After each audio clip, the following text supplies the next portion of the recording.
long rebound. Steph, no timeout with 6. At 5, Curry for the lead.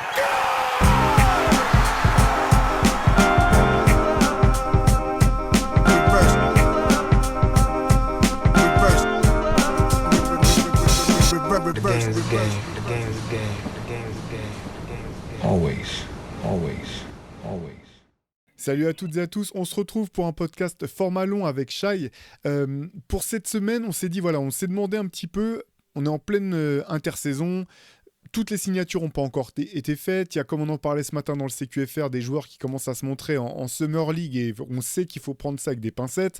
Malgré tout, on ne peut pas s'empêcher d'anticiper déjà sur la saison prochaine et on a décidé de voir un petit peu quelles étaient les 10 choses qu'on avait le plus hâte de voir en NBA la saison prochaine. On va procéder sous forme de draft, même si on n'est que deux, donc prendre à tour de rôle un petit peu, voir ce qu'on est le plus excité de voir. Shai, je te laisse la parole tout simplement. Quelle est la chose que tu as le plus hâte de voir en NBA pour la saison 2024-2025 ? C'est dur d'avoir le first pick là. Ah là là. J'aime bien être en réaction. Responsabilité. Ouais, c'est ça. T'es un counter-puncher, c'est pour ça, on connaît tes talents. Allez, je vais essayer. Je pense que je l'aurais mis dans tous les cas très haut. Je vais le prendre en premier parce que c'est une vraie interrogation pour moi. Ça ne va pas surprendre grand monde, mais je vais choisir JJ Redick, coach des Los Angeles Lakers. Ça m'intrigue énormément parce que en fait, on a suivi tout le processus parce que toi comme moi, on écoute ces podcasts. C'est quelqu'un du coup qu'on avait de façon hebdomadaire dans les oreilles, dont on a pu analyser ou découvrir la sensibilité d'analyse de basket.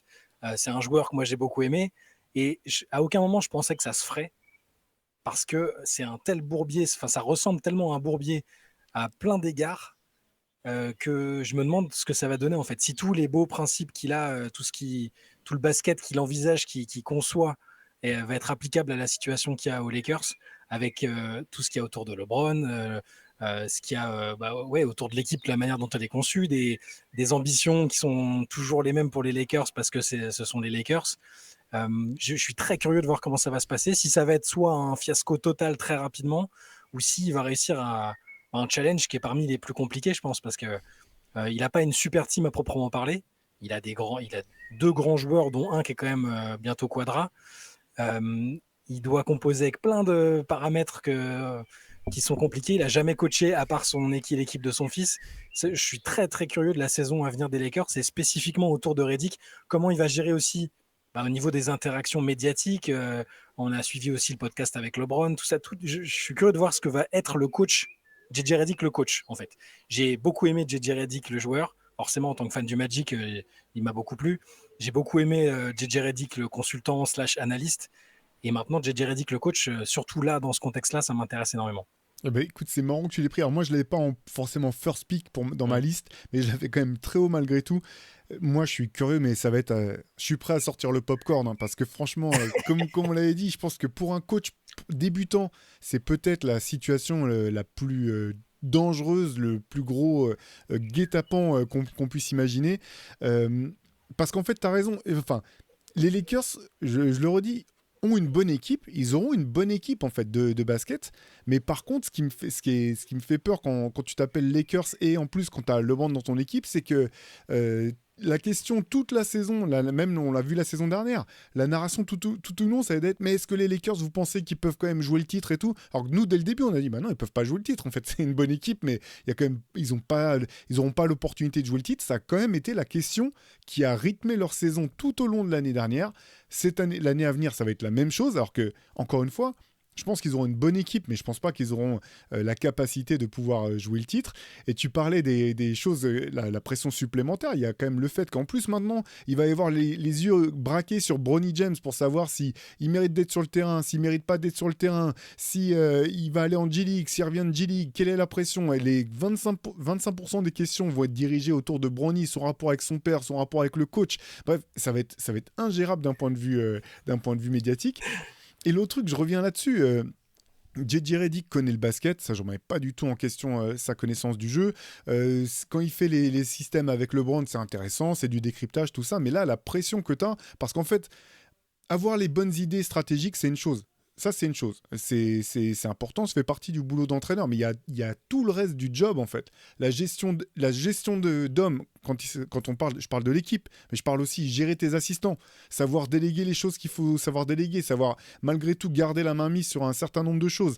Comment tu gères quand tu es dans une série de 5 défaites, entre ce que tu vas dire devant les médias, ce que tu vas dire à tes joueurs, sachant que, voilà, c'était je sais plus qui en parlait en disant que de toute façon, ça serait pas gérable pour lui, parce qu'en fait, quelle que soit la décision qu'il va prendre, 90% du vestiaire va se dire ouais mais de toute façon ça c'est pas lui qui parle, c'est LeBron qui parle en fait. Ça me semble tellement compliqué. C'est ça la question en fait. Là, j'aurais dû reformuler si tu veux. L'interrogation c'est est-ce que JJ Redick va réussir à ne pas passer pour la marionnette de LeBron James comme l'a été par exemple, si je reprends l'exemple de Derek Fisher dont on parlait il y a pas très longtemps, ça a été littéralement la marionnette de Phil Jackson qui voulait plus ou ne pouvait plus coacher quand il est revenu au Knicks, qui avait pris un job qui était président des opérations basket. Derek Fisher n'a absolument rien apporté de lui-même, de sa sensibilité. C'était clair, ils en ont discuté après. Et même quand tu lisais les comptes rendus de l'espèce de blog que faisait le pote de Phil Jackson, dont j'ai oublié le nom, Charlie Rosen, je crois, Ouais. tu comprends que vraiment il coachait derrière, comme peut-être dans un premier temps, et c'est plus du tout le cas, mais Pat Riley faisait aussi avec Eric Spoelstra. Enfin, Spoelstra lui-même disait il y a un cerveau derrière moi et moi j'apprends et j'exécute.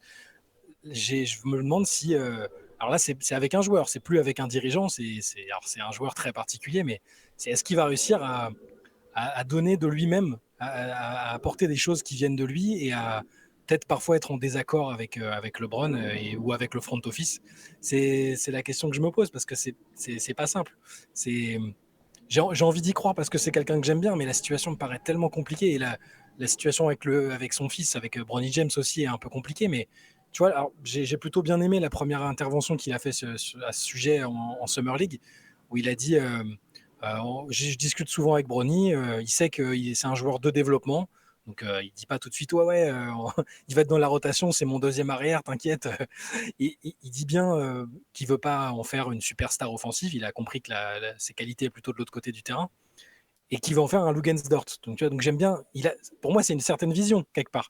Il dit ma vision c'est t'es un joueur défensif. Si tu peux devenir la moitié de ce qu'est Lugensdort, ce sera gagné pour nous. Tu vois. Et ça, je pense pas que LeBron arrive et dise fais-moi, mon fils c'est Lugensdort. Tu vois.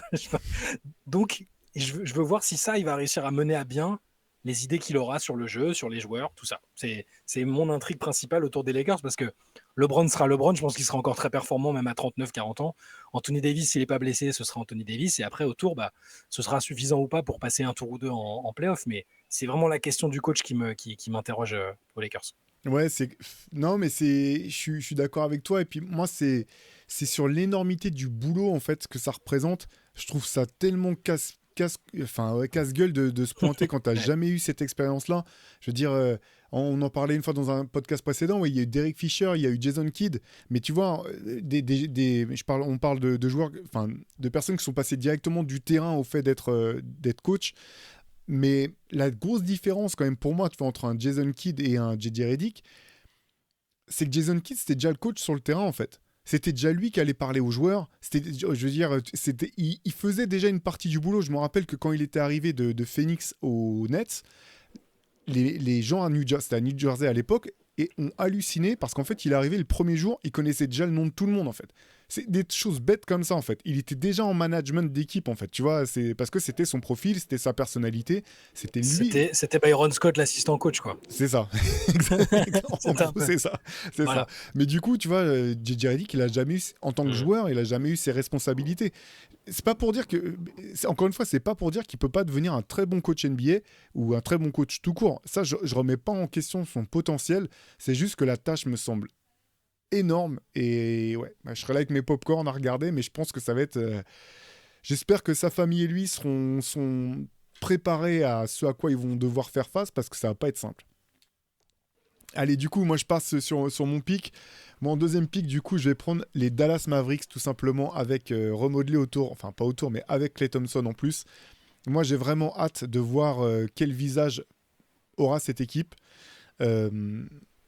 C'est fou, encore une fois, les Mavs, il y a 2 ans, on se disait ils sont en train d'aller dans le mur, ils vont perdre, ils ont complètement foiré le dossier Jalen Brunson, ils vont perdre Luka Doncic, ils se sont trompés sur Christian Woods, ils ont fait que les mauvais choix, et depuis, le boulot abattu par Nico Harrison est incroyable, et j'ai hâte de voir ce que ça va donner avec Klay Thompson. C'est un joueur, encore une fois, je l'ai dit plusieurs reprises, que j'adore ce joueur. J'espère de tout cœur qu'il va pouvoir s'épanouir, être bon avec Dallas, et que Dallas serait bon, parce que c'est une équipe qui était vraiment sympa à voir jouer, en fait, j'ai trouvé intéressante. Alors, je connais bien les critiques qu'il peut y avoir autour de Luka Doncic.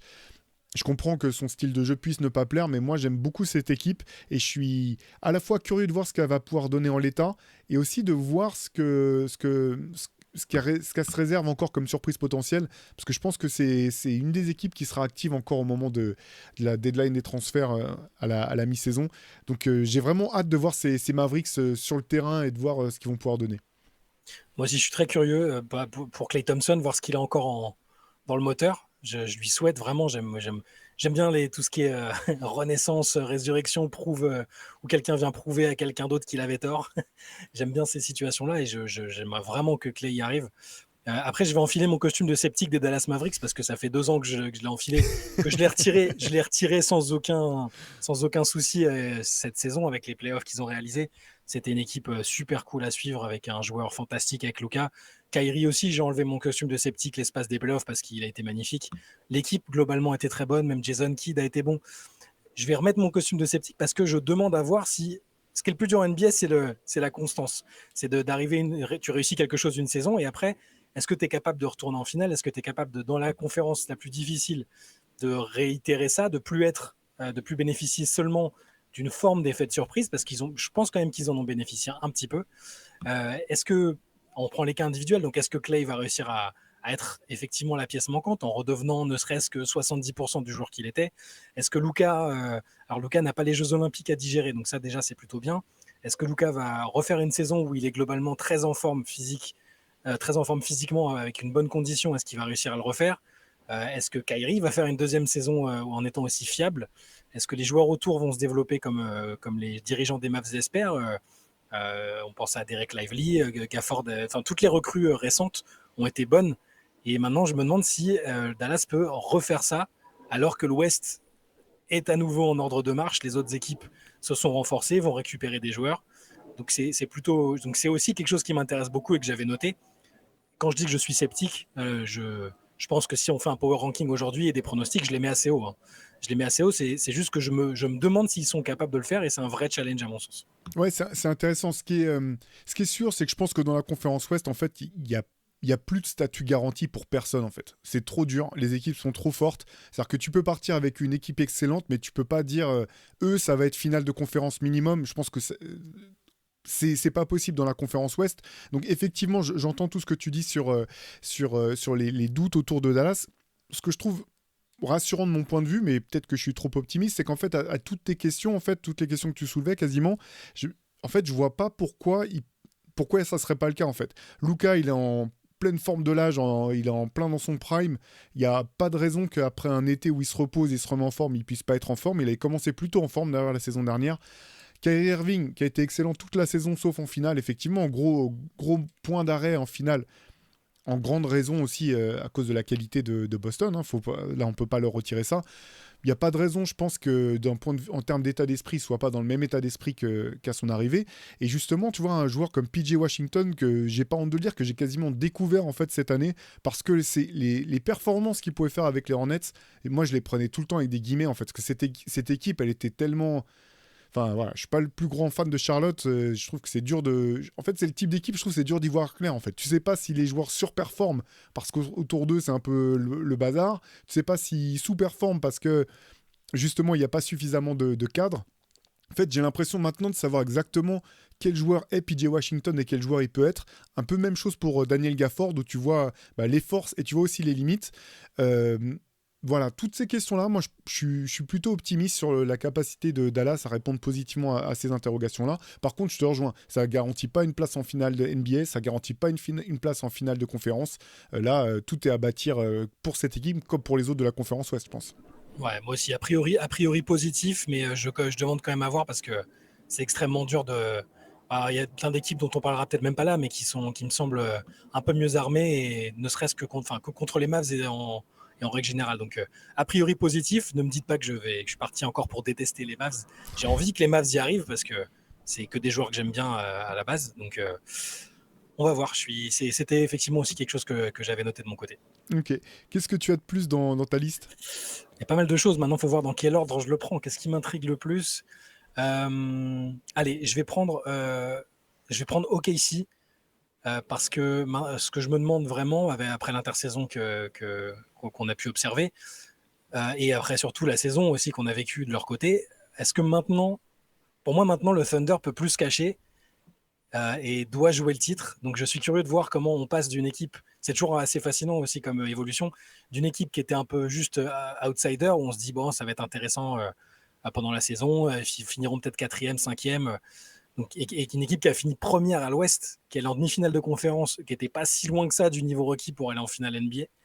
Comment est-ce que, avec les améliorations qui ont été faites, est-ce que maintenant on est un favori étiqueté, quoi. Tu peux plus te cacher. Donc je suis très curieux de voir comment OKC, avec Shai Gilgeous-Alexander, avec l'année 2 de Chet Holmgren, avec l'arrivée notamment d'Alex Caruso, comment est-ce qu'ils vont réussir à survivre aussi à cette forme de pression, à toute la concurrence qu'il y a. Parce que on peut très vite te dire c'est un échec parce que tu n'es plus premier de la conférence Ouest, tu dépasses toujours pas les demi-finales. Pourtant, c'est un effectif qui est très jeune, relativement inexpérimenté. Donc je me demande je suis curieux de voir comment le Thunder va aborder cette année 2, en fait, maintenant, qui est presque une année 1 maintenant en tant que contender.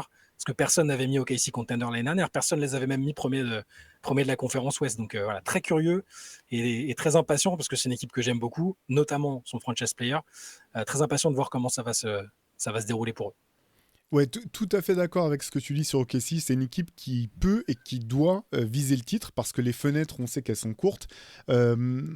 Je pense que, tu vois, aujourd'hui, si on devait me demander de faire un power ranking à l'Ouest, c'est l'équipe que je verrais...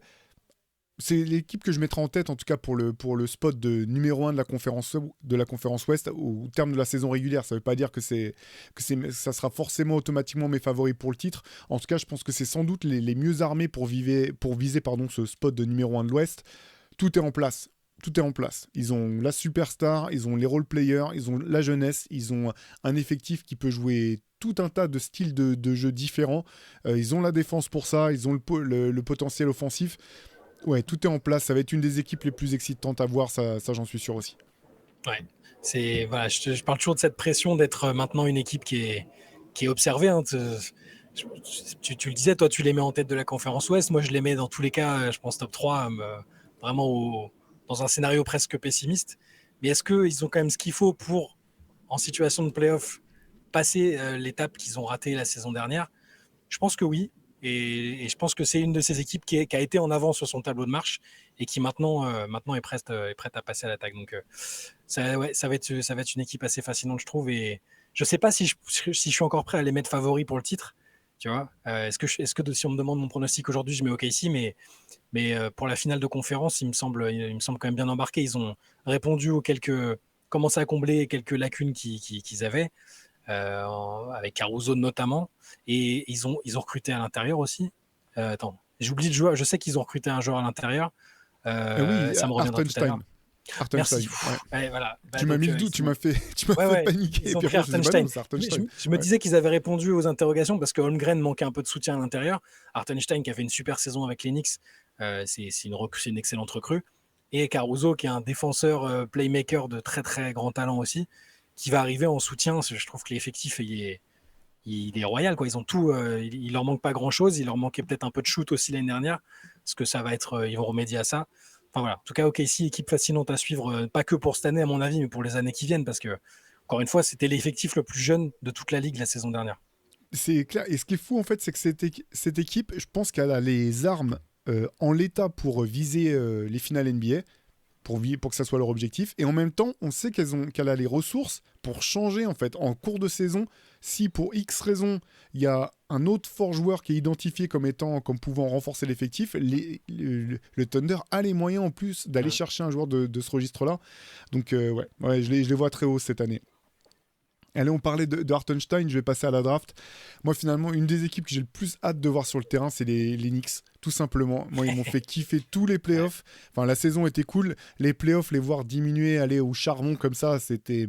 Honnêtement, on en parlait ce matin dans le CQFR, mais je pensais pas que Jalen Brunson, avec son skill, tout ce qu'il sait faire de très bien, mais avec sa taille, etc., je pensais quand même pas qu'on pourrait le voir et s'attendre à ce qu'il hausse son niveau match après match, série après série, jusqu'à finalement s'en casser la main et puis plus pouvoir apporter. Moi, je crois fort dans cette équipe des Knicks avec Mikal Bridges. On en parlait un petit peu la semaine dernière dans le podcast qu'on a fait avec Maxime et Antoine. À l'Est, j'ai l'impression que c'est finalement l'une des équipes, parmi les équipes ambitieuses, outre bien sûr les Celtics, sur lesquelles je suis le plus prêt à miser en fait pour aller loin, parce que je pense voir clairement ce dont l'équipe est capable et ce qu'elle va apporter soir après soir, quasiment quelle que soit la situation du roster, quelle que soit blessure, pas blessure, road trip ou pas. Voilà, j'ai vraiment très hâte de voir cette équipe des Knicks sur le terrain.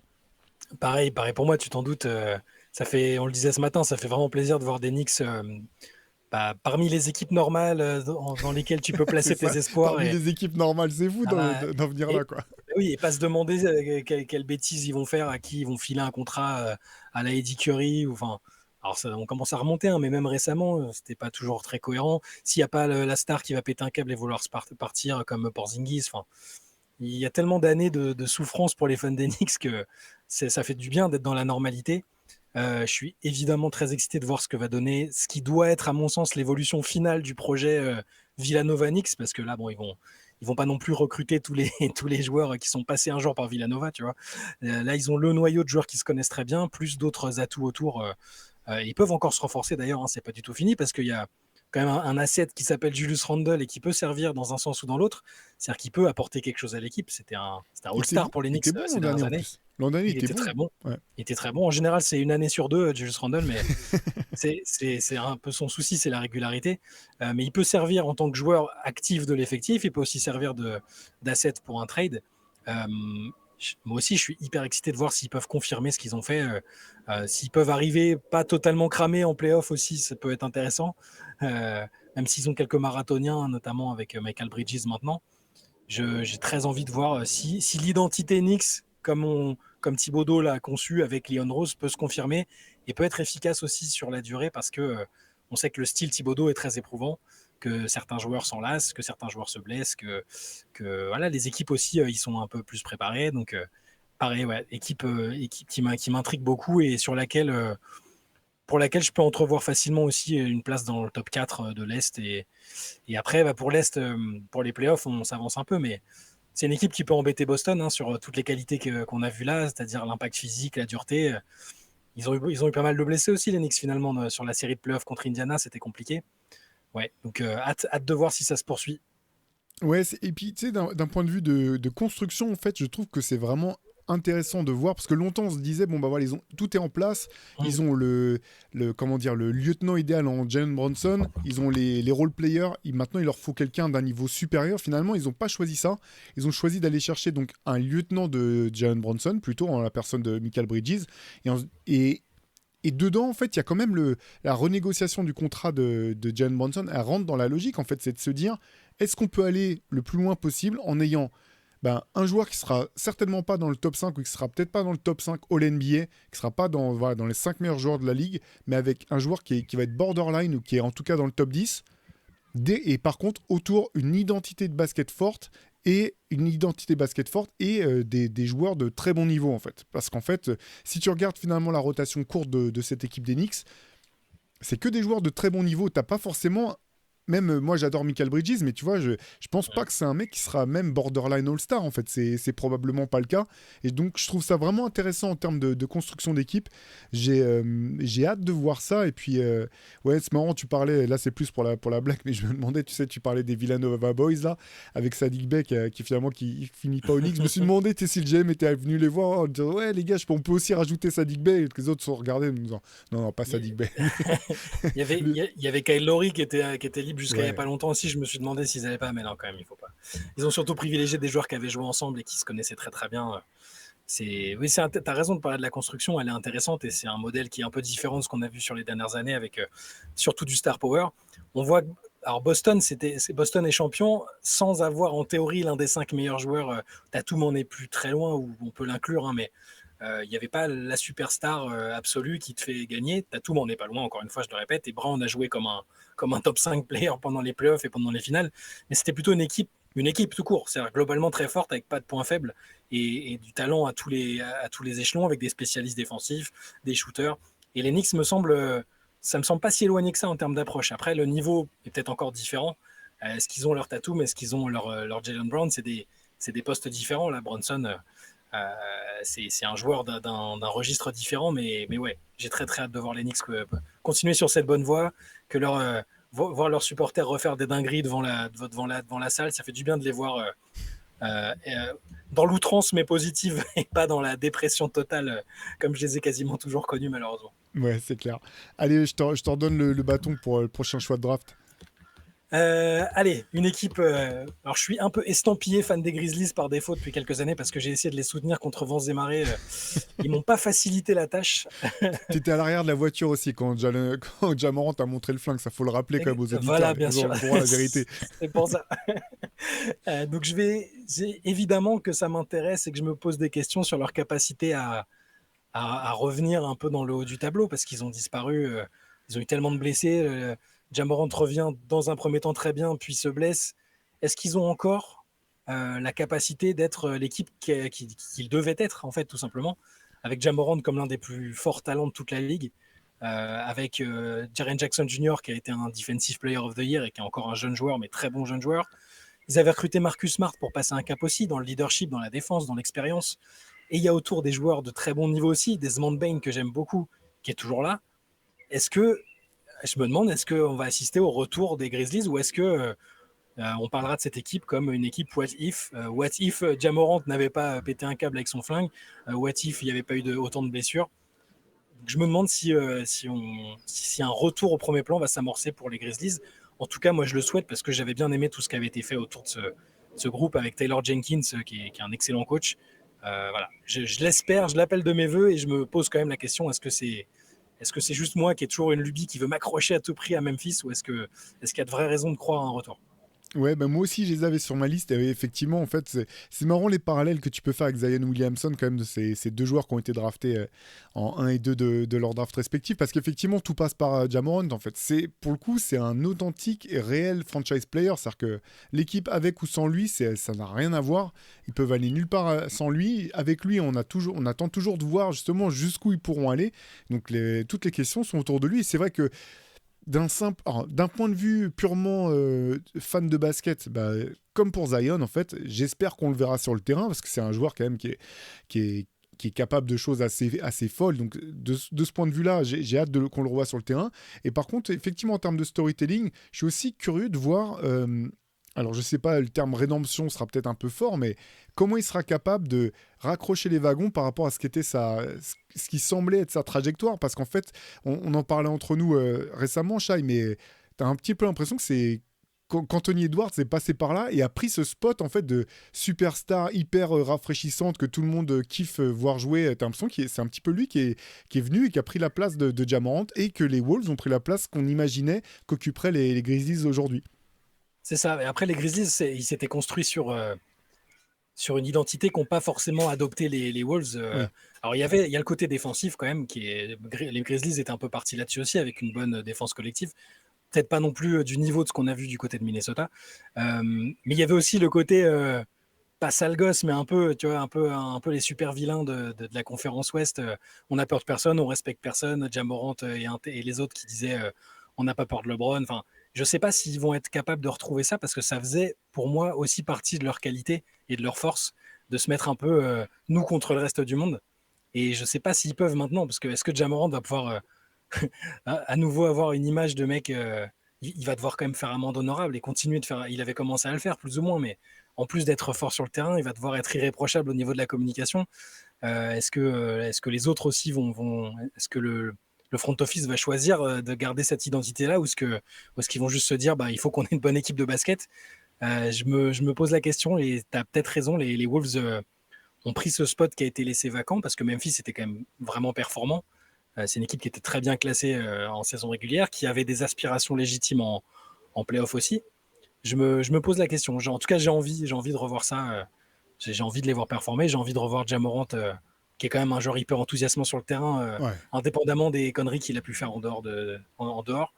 Voilà. J'espère que les Grizzlies ne vont pas m'abandonner. Voilà. Mais écoute, moi je vais rester dans la conférence Ouest pour mon choix suivant. En fait, c'est tout simplement, alors, c'est peut-être franco-français, mais j'ai hâte de voir cette équipe des Spurs en fait. Parce Et qu'en oui, fait, j'avais noté aussi. c'est vrai que bon, on essaie de pas trop s'enflammer, de garder les pieds sur terre, mais c'est comme comment dire, la trajectoire de progression de Victor Wembanyama est quand même hallucinante. Quand on voit son début de saison, la fin de saison, tu as l'impression que c'est quasiment qu'il a déjà passé un cap en fait. On sait que la deuxième année c'est souvent très dur, notamment pour les rookies qui ont été bons dans leur première année. Donc, malgré tout, moi j'ai confiance dans sa capacité à revenir effectivement meilleur. Et les ajouts en fait qui ont été faits à cette équipe de San Antonio, je les trouve parfaits en fait. Chris Paul, Harrison Barnes. Harrison Barnes peut-être d'ailleurs l'un des vétérans les plus sous-cotés en fait, sur ces 2-3 dernières saisons en fait, parce qu'il joue aux Kings et que c'est une équipe qui a un peu de mal, même si elle joue bien, à fédérer un public. Je pense que c'est vraiment deux joueurs parfaits pour compléter cette équipe jeune des Spurs, et moi je serais pas si étonné que les Spurs se retrouvent finalement pas si loin que ça des 8 premiers l'an prochain, ou du moins qu'ils soient vraiment dans la quête pour le play-in jusqu'au bout, voire qu'ils participent au play-in, parce que la trajectoire en fait de progression de Victor Wembanyama est telle que offensivement comme défensivement, tu sais qu'ils auront le potentiel d'être une bonne équipe, que je pense que cette équipe, cette saison dernière, pardon, malgré toutes les critiques, a été hyper riche en enseignements pour les joueurs comme pour le staff, et que l'an prochain, si jamais cette équipe de San Antonio se dit allez, on va voir jusqu'où on peut aller, elle pourra grignoter vraiment des places, et je pense que ce sera une bonne équipe de basket l'an prochain.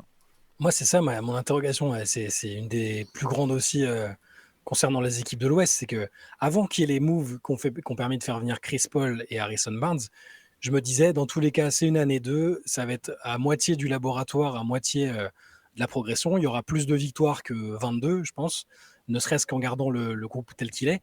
Et là, ma vraie question après l'arrivée de Chris Paul et Harrison Barnes, c'est combien de victoires de plus ils sont capables de gagner avec ça, et est-ce qu'ils vont pas justement faire ce que tu as dit, c'est-à-dire être carrément un outsider pour les 10 premières places pour atteindre le play-in, même si l'Ouest est toujours impitoyable, hein.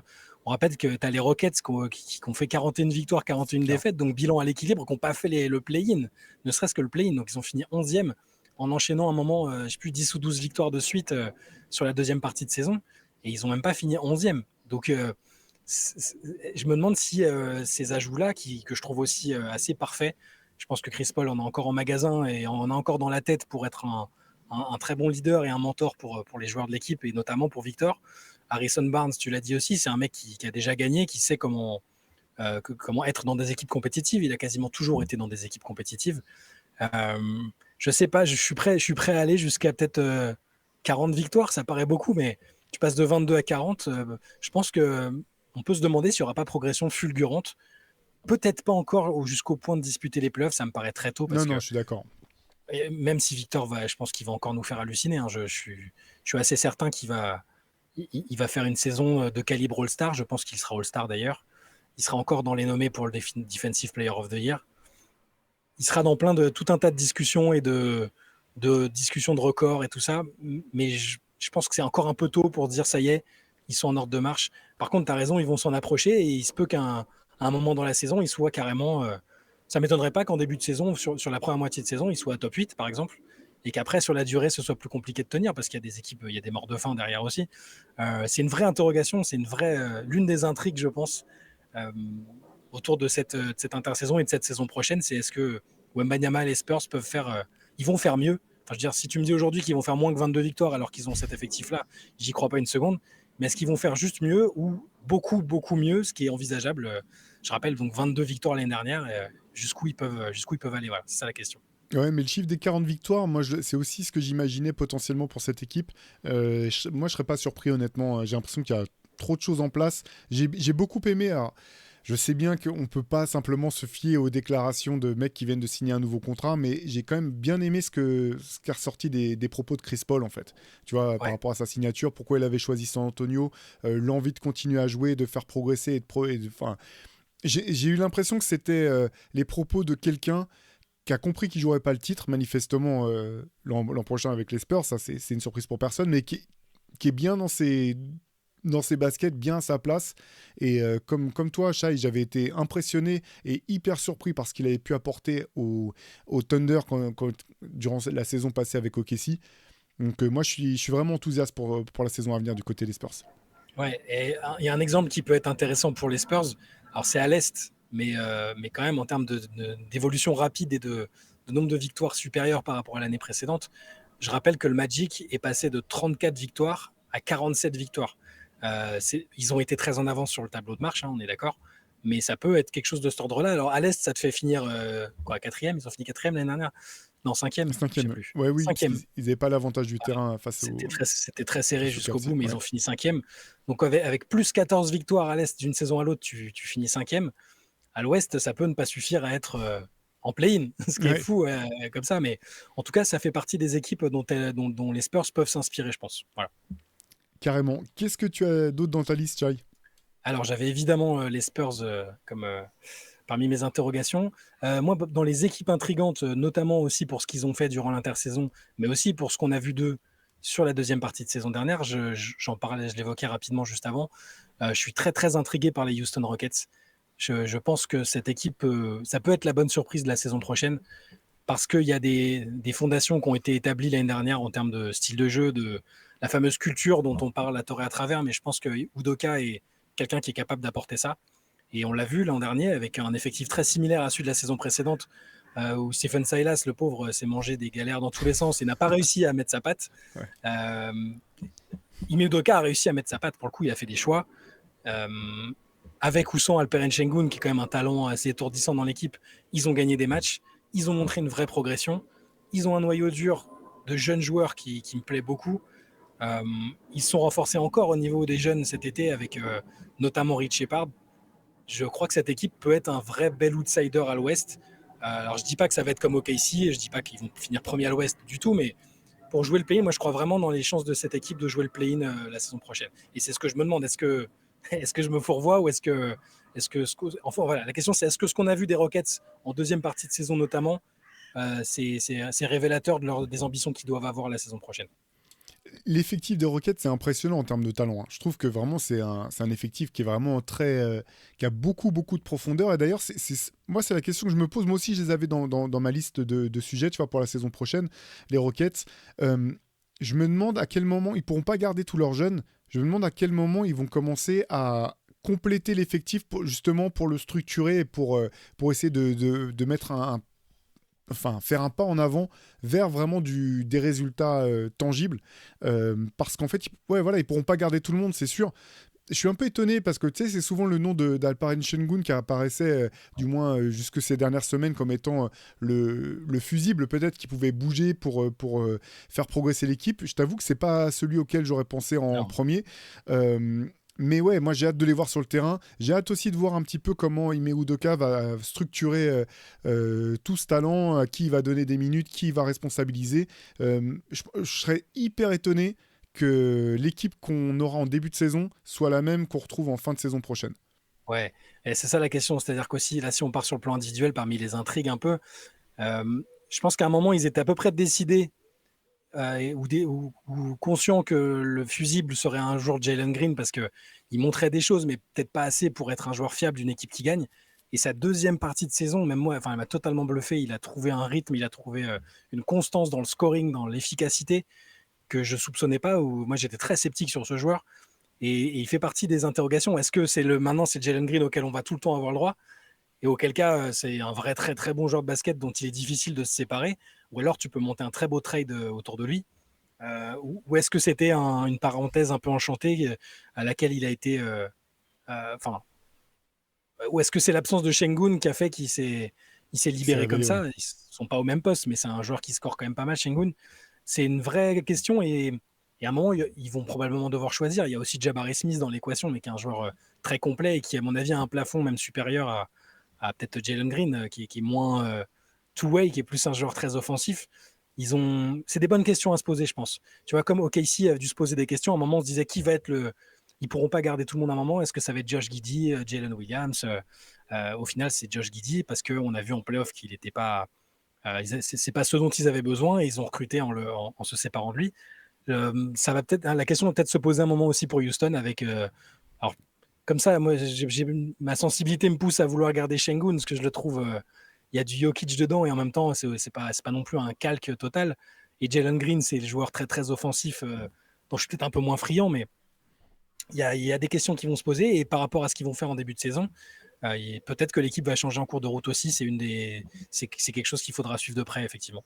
Ouais, parce qu'en fait, j'ai le sentiment que si jamais Jalen Green commence pas la saison vraiment sur les chapeaux de roue en cartonnant tout, je me demande si c'est pas l'année justement où enfin, si c'est pas la star que tu attendais, je me demande si c'est pas pile le moment en fait de le trader avant justement que sa cote ne puisse commencer à redescendre parce que c'est quand même un joueur qui est jeune, qui a effectivement beaucoup de talent. On sait que le talent offensif est quand même toujours récompensé, surtout pour des profils aussi jeunes en NBA. Tu as toujours une monnaie d'échange qui est intéressante.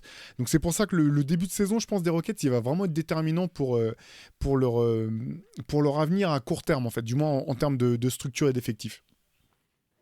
Et non, j'ai pas grand chose à ajouter là-dessus. Si je vais me hasarder à répéter le pronostic que j'ai fait tout à l'heure, je pense, et vous pourrez ressortir cet extrait pour me dénigrer, parce que vous savez à quel point mes pronostics sont souvent défaillants, mais je pense que les Rockets sont capables de faire les playoffs directement la saison prochaine. Voilà. Wow. Je pense qu'ils peuvent être 6e de la conférence Ouest. Je trouve qu'Ime Udoka est vraiment un super coach, en fait.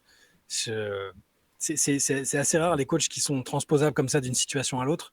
Alors je ne parle pas de l'extra sportif parce que j'en ai aucune idée, je ne sais pas ce qui s'est passé à Boston exactement, donc je vais pas présager de ce qu'il est en termes humains, mais par contre c'est un vrai super coach. Enfin, ce qu'il a fait en très peu de temps avec cet effectif là, alors je disais que c'était le même. Stephen Silas n'a pas eu exactement le même effectif. Il a récupéré Fred VanVleet et Dillon Brooks qui sont des très bons vétérans, ça change évidemment la donne, mais en quelques mois, en quelques semaines, donner une identité de jeu comme ça, je pense que c'est pas anodin et je pense que les Rockets vont être la bonne surprise de la saison prochaine. Voilà. Si je peux me risquer un petit pronostic très très très hâtif. Bah écoute, en tout cas c'est noté, on n'hésitera pas à te le rappeler s'il termine 13e, il n'y a pas de problème. Allez, moi je vais enchaîner avec une équipe, pour le coup, alors c'est marrant, une équipe dont je ne suis pas fan, mais qui m'intrigue, c'est les Atlanta Hawks. Parce que l'année dernière, en fait, je m'attendais à ce qu'ils fassent une bien meilleure saison que ce qu'ils ont fait. Aussi. Ouais.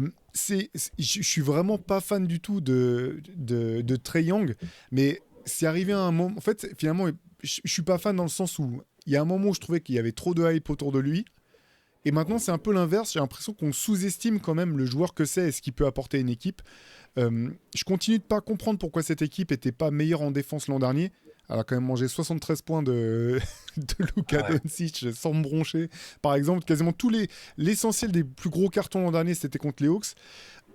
Je pense qu'il y a suffisamment de bons joueurs dans cette équipe pour faire mieux. Et moi, j'aime beaucoup le trade en fait, qui a été fait entre les Pelicans et les Hawks. Je trouve que ça donne une direction bien plus claire à cet effectif. Je pense que sur le papier, avec Dyson Daniels, Larry Nance Jr., et le rookie Zachary Rizaché, cette équipe, elle est déjà meilleure défensivement que ce qu'elle n'était par le passé et qu'elle devrait être meilleure défensivement. Et j'ai l'impression que les choses sont bien plus claires. J'ai hâte de voir comment Quinn Snyder, là encore en fait, jamais j'ai pensé que le Jazz pourrait être champion NBA, mais je pense que Quinn Snyder, c'est vraiment un bon entraîneur en termes de, d'un point de vue stratégique qui sait tirer le maximum de ses équipes. Et pour ça, je comprends toujours pas pourquoi l'an dernier, ça a été aussi compliqué de donner du rendement à cette équipe. Mais je suis, tout ça pour dire. Et puis Zachary Rizaché, quand même, un peu la même manière. C'est-à-dire que j'espère que la hype qui va avec le fait d'avoir été choisi en premier de la draft sera pas trop écrasante. J'ai l'impression malgré tout que même aux États-Unis, il y a quand même une conscience que cette cuvée de draft, qu'être premier de cette draft-là, c'est pas comme être premier la saison précédente avec Victor Wembanyama. Et donc il y aura un peu quand même que les gens garderont les pieds sur terre. Et du coup, j'ai l'impression qu'en ayant fait partir des John Murray, en fait, ça lui ouvre aussi tout de suite une place. Ça lui donne aussi comment dire, un spot qui sera clair, en fait, je pense. Être deuxième arrière à côté de Trae Young, défendre dur et prendre ce qu'il pourra prendre en attaque. Donc voilà, j'ai hâte de voir ce que ça a donné sur le terrain, en fait. Ouais, moi, ça a été un mystère Atlanta l'année dernière. Vraiment, pareil, dans mes pronos, je les avais mis quatrième ou cinquième à l'Est, je pense, parce que je tablais sur le fait que c'était la première saison pleine pour Quinn Snyder, qu'il avait le temps de mettre en place l'équipe, qu'il trouverait une formule, parce que je pense aussi, comme toi, que c'est un excellent coach et que c'est même l'un des tout meilleurs en NBA sur la décennie qu'on a eu. Le travail fait avec le Jazz est magnifique. Et ça m'a beaucoup surpris que ça ne prenne pas. Là, Sur- je pense Pardon, que c'est plus clair. Oui. sur la saison régulière, en fait. Tu vois, je précise parce qu'en fait, pour Quinn Snyder, un peu comme Mike Budenholzer, bon là, la situation sera différente aux Suns, mais je pense que c'est vraiment des bons entraîneurs de saison régulière pour trouver un système qui te permette d'être performant. Après, sur les playoffs, c'est peut-être une autre question pour Snyder, mais bon, c'était juste une parenthèse. Bah, j'espère pour lui qu'à la fin, il arrivera à vaincre la malédiction comme Budenholzer, qui avait quand même fini par être champion. Donc, c'est tout ce qu'on peut lui souhaiter. Mais oui, c'est vrai que ça a été plus performant en saison régulière. Du coup, effectivement, c'est une équipe qui m'intrigue beaucoup parce que je ne sais pas quoi en attendre. Est-ce qu'ils sont partis pour de la reconstruction totale? Ça n'a pas l'air d'être le cas parce que Trae Young est toujours là. Tu peux pas dire je vais tanker alors que tu as Trae Young en meneur. Tu as raison, il en est presque devenu sous-coté après avoir été un peu surcoté. Et individuellement, je suis évidemment intrigué par ce que va pouvoir faire et ce que va être en mesure de faire Rizaché, qui a pas de chance de passer derrière une draft. Tu as une draft avec Wembanyama, c'est presque injuste. Tu es français aussi, on attend beaucoup de toi et tu te retrouves first pick. Donc je suis intrigué par ce qu'il va pouvoir faire, ce qu'il sera en mesure de faire avec le temps de jeu, les opportunités, tout ça. Ouais, les Hawks, du coup, je vais pas me hasarder cette saison à leur prédire un destin glorieux en saison régulière, mais je pense toujours qu'il y a quelque chose à faire avec ce groupe, même en l'état. Il reste encore des bons joueurs, mais je sais pas, si je dois comme ça me prononcer, je dirais plutôt que c'est une équipe en transition qui a plus vocation à viser presque la 10e place entre la 8 et 10 que plus haut, alors qu'il y a du talent, ouais. Ouais, et puis il y a encore des choses, parce que c'est pareil, tu vois, à l'intérieur, on sait toujours pas ce qui se passe. J'ai l'impression que ça fait 2 ans qu'on s'attend à ce que Clint Capella soit tradé pour laisser la place à Okongwu, c'est toujours pas vraiment le cas. Ils ont quand même Jalen Johnson qui a fait une saison extraordinaire l'an dernier, là, qui est quand même aussi vraiment un des piliers, je pense, de leur reconstruction. Donc c'est ça, en fait, qu'on parle d'être excité, être impatient. C'est vraiment, j'ai hâte de voir ce que ça va donner, en fait. Peut-être que ça marchera pas autant que ce qu'on imagine que ça pourrait faire, mais je pense que ça sera une équipe intéressante à suivre dans tous les cas. Ouais, clairement. Allez, Shai, ton dernier tour de draft pour ce Oh, la podcast, qu'est-ce que tu choisis? Allez, je vais parler avec le cœur quand même. Je suis évidemment intrigué et excité à l'idée de voir ce que va pouvoir faire Orlando la saison prochaine. J'aurais pu les prendre plus haut, mais j'ai pas voulu passer pour un homer, mais je suis jamais allé de ma vie en Floride, donc ce serait un peu présomptueux. Je suis allé à Disneyland, mais à Paris, c'est pas pareil. Orlando, évidemment, qui a surpris tout le monde, moi le premier. Comme je l'ai dit tout à l'heure, passer de 34 à 47 victoires, c'est le fruit d'un très bon travail de Jamal Mosley, qui a d'ailleurs été prolongé plusieurs saisons. C'est la très bonne entente entre Paolo Banchero et Franz Wagner, qui sont des excellents joueurs. C'est l'identité défensive aussi qui a été imprimée pour cette équipe, avec des joueurs qui se sont révélés. Jalen Suggs, ça a été une révélation pour moi. Je l'ai plutôt toujours vu comme un joueur à dominante offensive en NCAA. Pour moi, c'était le leader offensif de Gonzaga, donc ça devait être un joueur comme ça en NBA. Or, c'est un joueur qui est vraiment dans le combat et dans la défense, en plus d'être pas maladroit derrière. Et c'est un joueur complet, en fait. Donc, il y a plein de choses. Il y a eu plein de très bonnes surprises à Orlando cette saison. Il y a eu la dure réalité en playoff où les limites offensives ont été révélées au grand jour, où ça n'a pas permis de passer le premier tour. Je rappelle quand même que le Magic a perdu en 7 matchs. Donc, ils ne se sont pas fait balayer comme des équipes jeunes qui arrivent un peu plus tôt que prévu. Ils n'ont pas pris un sweep. Donc, je suis évidemment excité à l'idée de les voir maintenant avec un vétéran en renfort comme Kentavious Caldwell-Pope, avec les attentes alors un peu différentes de celles d'OKC, mais maintenant ils peuvent plus dire non, bah là on est juste passé faire coucou et on retourne chercher un lottery pick la saison prochaine. Maintenant, Orlando doit être une équipe qui est fréquemment, constamment en play-off à l'Est. Ça doit être l'objectif. Banchero a le niveau pour. Franz Wagner, c'est un numéro 1 bis ou un excellent numéro 2. Il y a tout en magasin pour le faire. Maintenant, est-ce qu'ils vont y arriver? Ça m'intrigue beaucoup, évidemment. Ouais, ben moi je les avais haut dans ma liste aussi, au bout du compte, le Magic.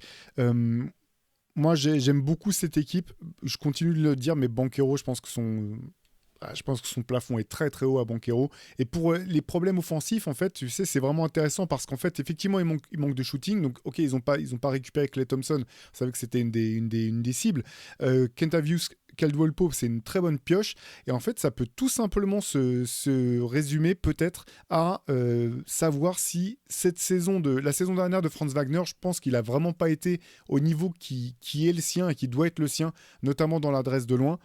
Et en fait, si effectivement c'était une mauvaise année et que ça se corrige de soi-même, je pense que cette équipe d'Orlando, elle peut vite être impressionnante. Et enfin, impressionnante.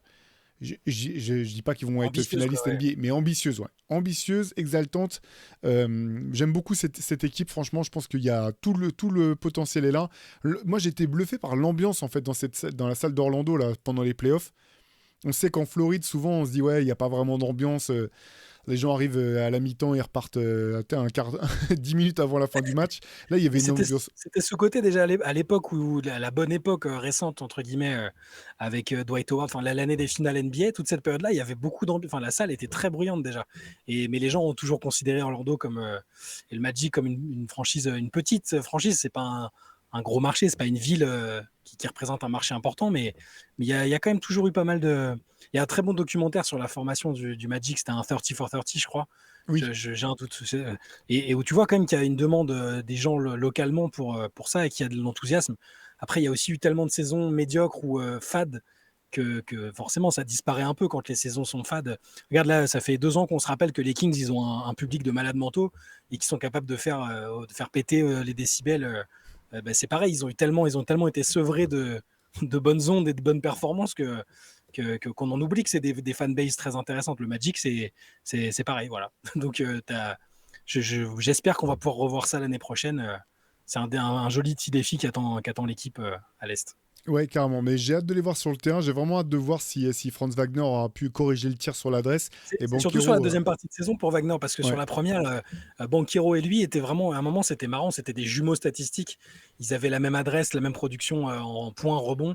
Et après, à la fois, Banchero a vraiment haussé le ton, et Wagner a connu une petite baisse qui s'est en plus après enchaînée avec une blessure qui l'a handicapé sur la fin de saison et même en playoff. Donc ouais, moi, Wagner, je crois beaucoup en lui. Je crois, c'est un joueur intelligent, c'est un joueur très, très complet. On- Toute proportion gardée, Orlando a le droit aussi de se dire on a un tandem comme celui des Celtics auquel on va s'accrocher pendant 6-7 ans jusqu'à ce que ça fonctionne. On les entoure aussi bien que possible et ça marchera peut-être un jour.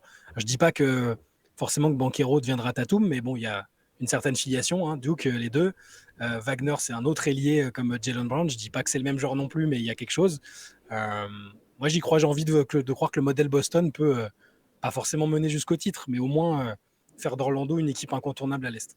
Ouais, non, non, mais c'est intéressant. J'avais pas pensé à la comparaison avec les Celtics. C'est vraiment intéressant ce que tu notes, effectivement, parce que j'allais dire, pour moi, quand même, il y a une différence claire entre Banchero et Wagner, même si j'aime beaucoup Wagner. Pour moi, je vois quand même Banchero avec un plus gros potentiel, mais finalement, c'est longtemps ce qu'on a prêté aussi à Jason Tatum.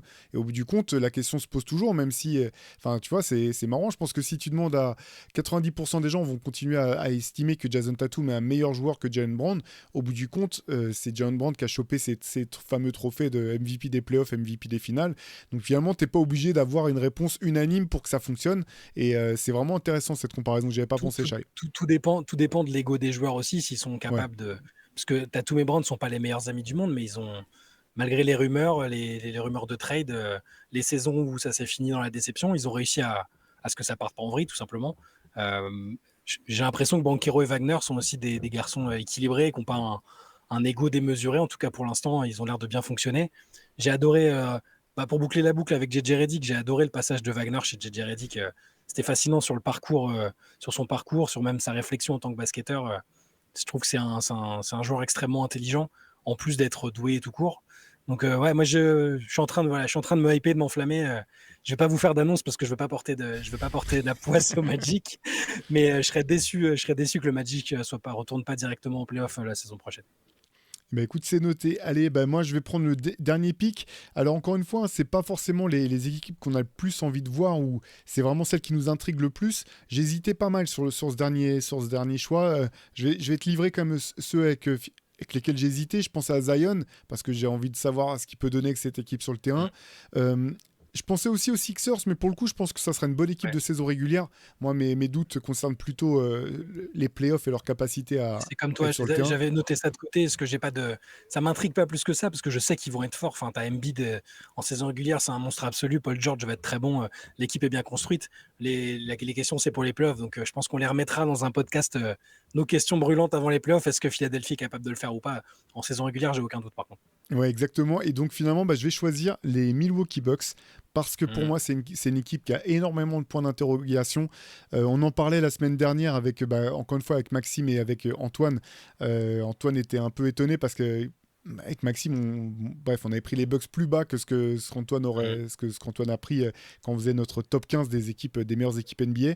Euh, En fait, le truc, c'est que je ne peux pas m'empêcher d'être pessimiste quand je pense au rendement potentiel de Damien Lillard, que j'aime beaucoup, mais à ce stade de sa carrière, avec les pépins de santé qu'il a connus récemment, avec bah, les problèmes personnels aussi qui ont émaillé sa saison dernière, c'est vraiment une situation pas facile. Encore une fois, c'est pas lui qui a choisi cette destination. Donc là, même si j'aime beaucoup le joueur, je me pose des questions. Même en étant positif, je me continue de me poser des questions sur la capacité de Doc Rivers à faire fonctionner une équipe à plein régime, notamment quand voilà ce type d'équipe. Moi, je continue de pas être convaincu par sa capacité à le faire, ce qui ne veut pas dire que c'est pas un bon entraîneur, mais voilà, là encore, je me dis bon bah à eux de me prouver le contraire. Et la dernière chose, bah, c'est finalement cet effectif des Bucks que je trouve court en fait en termes de banc, en termes de roster.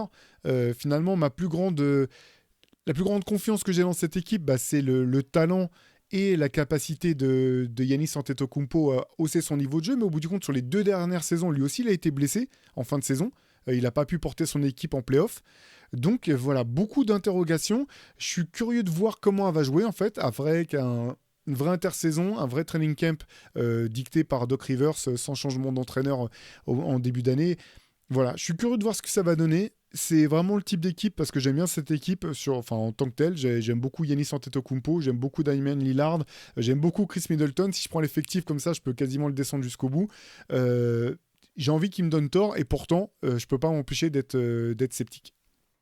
Ah, c'est compliqué parce que euh, ce qui est intriguant, c'est qu'ils vont avoir quand même une pression énorme. Ils peuvent plus. L'excuse qu'avait invoqué Doc Rivers, il avait même dit je souhaite pas cette situation à qui que ce soit.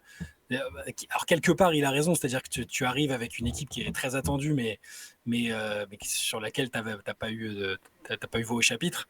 Ils peuvent plus utiliser l'excuse de ouais, Pipo. Ils peuvent plus utiliser l'excuse du manque d'expérience collective parce que là, logiquement, Yanis et Lillard seront là ensemble dès le début de saison. Doc Rivers aura eu largement le temps d'apprivoiser l'effectif. L'effectif n'a d'ailleurs quasiment pas bougé. Ça aussi, c'est des interrogations parce qu'est-ce que Brook Lopez est encore le joueur qu'il était il y a 2 ans, 3 ans, quand c'était une vraie force défensive, un candidat au DPOI plus un shooter extrêmement fiable qui était quasiment le point d'ancrage de leur défense, c'est ce qui faisait leur succès aussi. Est-ce que Chris Middleton est capable de rejouer une saison en étant à ne serait-ce que 90%, 80% de son niveau physique? C'est notre interrogation. Moi aussi, j'ai plein de questions, plein de doutes autour de cette équipe. Par contre, j'ai l'impression quand même qu'avec le niveau théorique de l'Est, et si je prends en compte le fait qu'ils ne seront pas blessés, si je me dis qu'ils ne seront pas blessés, que ni Yanis ni Lillard ne sont blessés, ce serait un énorme échec de ne pas réussir une bonne saison régulière quand même. Parce que tu as une équipe avec des gens qui ont été champions. Donc ça voudrait vraiment dire que tout reposait sur Jrue Holiday en fait, sur Jrue Holiday et Mike Budenholzer. Parce que c'est après leur départ que tout est parti en cacahuète finalement. Ça ferait revisiter un peu l'histoire récente des Bucks et ce serait dommage. Je pense vraiment qu'ils vont être top 3 à l'Est. Voilà, je pense que le fiasco, ce serait hors top 3 à l'Est. Pour moi, c'est invraisemblable. Mais j'ai des interrogations et des doutes sur cette équipe, ouais. Effectivement, comme toi, pour exactement les mêmes raisons que tu as évoquées. Ce qui est paradoxal avec cette équipe, c'est que le but, en fait, pourquoi tu as viré Budenholzer et pourquoi tu as viré le coach précédent, c'est pas pour être bon en saison régulière, en fait, c'est pour aller chercher le titre. C'est ça l'objectif de cette équipe, en fait. Et c'est là où j'ai quand même beaucoup d'interrogations. Bon, le chemin va être long. Effectivement, tu parles de roster, tu parles de Brook Lopez. J'ai l'impression, pour le coup, que si il devait trader Brook Lopez, c'est comme si tu commençais une reconstruction en fait, parce que je pense pas que tu pourras récupérer, tu vois, en agrégeant des joueurs, je pense pas que tu pourras récupérer ce que lui t'apportait, que son association avec Giannis Antetokounmpo, c'est quand même la seule chose finalement qui te garantit vraiment d'avoir une bonne défense ou une défense forte si derrière tu mets autour des principes qui collent avec eux. J'ai l'impression que si tu fais sauter Brook Lopez, limite t'es quasiment obligé de reconstruire avec une fenêtre tellement courte à cause de l'âge de Damian Lillard que tu vas dans le mur. Mais effectivement, il faut qu'il puisse rajouter quand même un peu de joueurs à cette équipe. La seule donnée, vraiment, j'ai oublié de le noter, mais qui est rassurante, c'est les bonnes performances en play-off de Chris Middleton. Il a été très bon à la fin de l'année, en fait. Donc, tu peux espérer qu'il soit enfin qu'il puisse enfin être débarrassé de ses pépins de santé et que cette équipe des Bucks soit prête à carburer dès le début de l'année. Mais ouais, j'ai hâte de voir ce que ça va donner, quoi. Ouais, c'est une des grandes questions. Je pense quand même, enfin, je le répète, si c'est pas top 3, c'est un échec. Et je suis curieux de voir s'ils vont activer le siège éjectable aussi vite qu'ils l'ont fait avec Adrian Griffin, s'ils sont pas dans les temps de passage. J'en doute parce qu'ils lui ont fait signer un contrat en or massif, en tout cas à longue durée. Doc Rivers en lui-même sera une interrogation. Hein, je veux dire, on partage le sentiment qu'il est meilleur avec des équipes peut-être moins. Avec moins de grands joueurs dedans. Toutes ces très bonnes saisons l'ont été avec des équipes d'outsiders. C'est une autre interrogation pour cette équipe des Bucks. Ouais, donc voilà en tout cas les 10 choses qui, comme ça, Shai et moi, nous intriguaient le plus dans l'optique de la saison prochaine. N'hésitez pas à nous dire, vous, s'il y a des choses que vous avez hâte de voir sur le terrain se réaliser ou non. Nous, on vous retrouve de toute façon dès demain pour un nouveau CQFR, tout au long de la semaine avec nos rendez-vous quotidiens. Et puis on vous dit à très vite. Ciao. Ciao.